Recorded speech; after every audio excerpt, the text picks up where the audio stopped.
Di masa kejayaan Kerajaan Singasari, seorang pandai besi legendaris bernama Empu Gandring dikenal luas karena kemampuannya menciptakan senjata-senjata ampuh.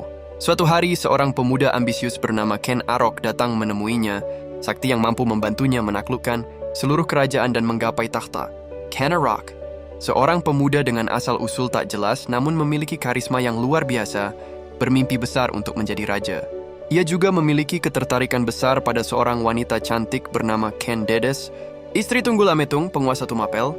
Candides, dengan kecantikannya yang mempesona dan diyakini, membawa pertanda kebesaran bagi suami yang memilikinya, menjadi salah satu alasan Ken Arok ingin merampas kekuasaan.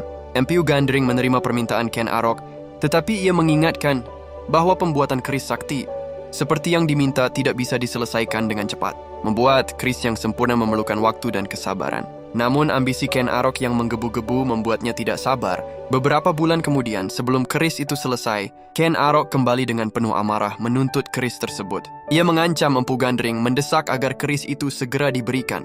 Dalam kemarahan dan ketidaksabaran, Ken Arok merebut keris setengah jadi itu dari tangan Empu Gandring dan, tanpa berpikir panjang, menusukkan keris tersebut ke dada Empu Gandring. Dengan napas terakhirnya, Empu Gandring mengutuk keris tersebut. Ia berkata bahwa keris itu akan menjadi penyebab kematian 5 nyawa, termasuk Ken Arok sendiri. Setelah membunuh Empu Gandring, Ken Arok menggunakan keris tersebut untuk menyingkirkan musuh-musuhnya.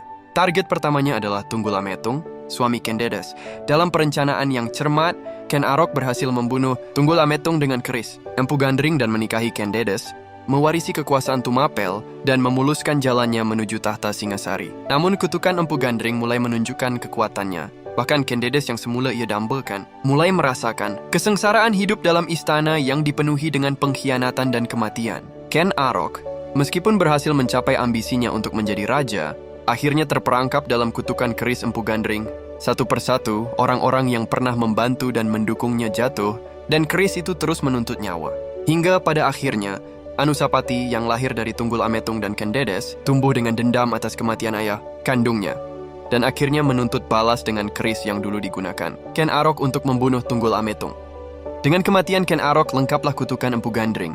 5 nyawa telah diambil oleh keris yang dibuat dalam amarah dan darah. Kisah ini menjadi legenda tragis dalam sejarah Singasari, di mana ambisi, pengkhianatan, cinta, dan kutukan terjalin erat. Ken Arok yang terobsesi oleh kekuasaan dan kecantikan Candides pada akhirnya menjadi korban dari tindakannya sendiri. Keris Empu Gandring, yang seharusnya menjadi simbol kekuatan, berubah menjadi senjata kutukan yang tak terelakkan, mengingatkan bahwa dalam setiap ambisi yang tak terkendali, selalu ada harga yang harus dibayar.